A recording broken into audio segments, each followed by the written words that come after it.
E aí, tudo bem? Hoje a gente vai mergulhar num jeito bem diferente de entender o que é a reunião da igreja. É uma visão baseada numa teologia chamada escatologia consumada. E olha, essa é uma perspectiva que pode virar de cabeça para baixo muita coisa que a gente pensa sobre adoração e comunidade. Ok, para começar, já vou jogar uma pergunta que chacoalha tudo. E se aqueles eventos proféticos, que muita gente ainda espera acontecer lá no futuro, na verdade, já tivessem rolado no passado? É exatamente essa a premissa que a gente vai desvendar agora.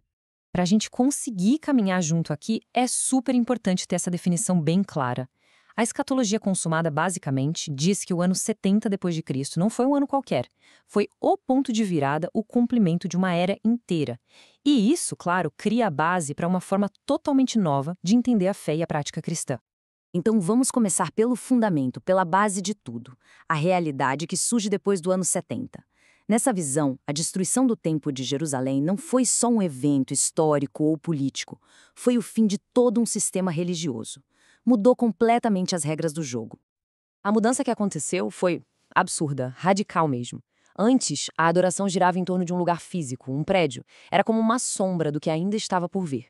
Depois dos anos 70, o foco sai do lugar e vai para dentro, para uma realidade espiritual. O templo agora é a própria comunidade. E olha só, essa passagem de João parece que foi escrita para explicar isso. Jesus aponta para um tempo em que o lugar de adoração ia se tornar irrelevante. O que passa a importar de verdade não é mais onde a gente adora, mas como a gente adora, o que está rolando por dentro. Bom, se a base mudou, o propósito da reunião também tem que mudar, certo? Se os motivos antigos não valem mais, o que entra no lugar? O novo foco é a edificação mútua. E aqui a diferença é da água para o vinho. No paradigma antigo, a ideia era fazer um monte de coisas para ver se a presença de Deus descia sobre o lugar, sabe? No novo paradigma, a coisa se inverte. A gente parte do princípio de que Deus já habita na gente. A reunião, então, vira uma expressão dessa realidade que já existe.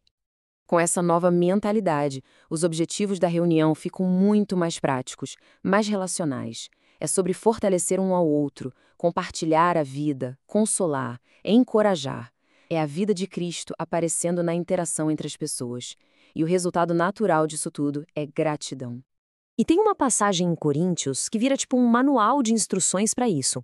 Ela descreve uma reunião onde todo mundo participa, cada pessoa tem algo para contribuir, e o objetivo final de cada coisinha, seja uma música, um ensino, o que for, é sempre o mesmo: construir, fortalecer, edificar a comunidade. Certo, já vimos o porquê de se reunir. Agora, como é que isso funciona na prática? A forma dessas reuniões acaba sendo um reflexo direto do propósito. Se o objetivo é que todo mundo construa junto, a estrutura tem que permitir isso. Olha só como a coisa fica mais orgânica. A simplicidade quer dizer que o foco está nas pessoas, não num prédio chique. A participação universal acaba com aquela divisão de quem pode e quem não pode falar. O amor se torna a prova real da fé. E o louvor? O louvor deixa de ser um pedido para se tornar uma festa, uma celebração por algo que já foi completado.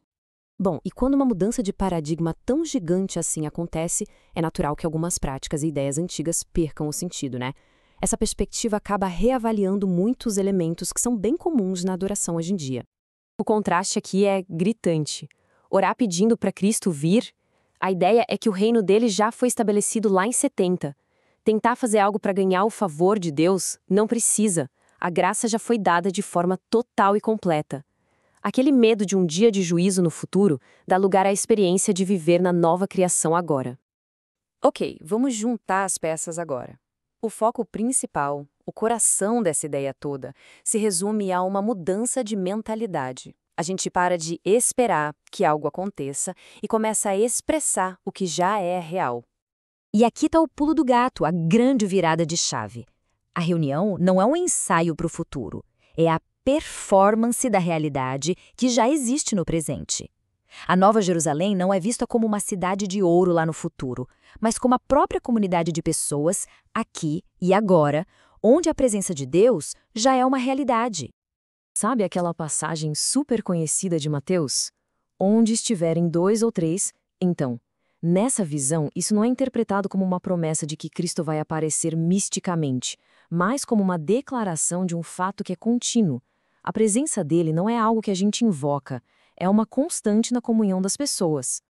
Então, para a gente fechar nosso papo, vamos amarrar os pontos principais que definem essa nova realidade de comunidade e adoração. Se a gente fosse resumir em tópicos, seria mais ou menos assim. É uma abordagem livre das sombras do passado, centrada em Cristo como uma realidade espiritual e presente, totalmente focada em construir uns aos outros em amor e, acima de tudo, motivada por uma gratidão profunda por algo que já está feito. E tem uma frase que, para mim, resume toda essa mudança de paradigma de um jeito espetacular. A motivação para se reunir é invertida. Não é uma busca, é uma declaração. Não é uma tentativa de alcançar algo, mas uma celebração do que a gente já tem. E isso nos deixa com um pensamento final muito poderoso. A reunião da igreja, quando vista por essa lente, deixa de ser um ato de pedir, de suplicar, e se transforma num ato de celebrar, de expressar. É uma mudança profunda que convida a gente a repensar a natureza da própria adoração.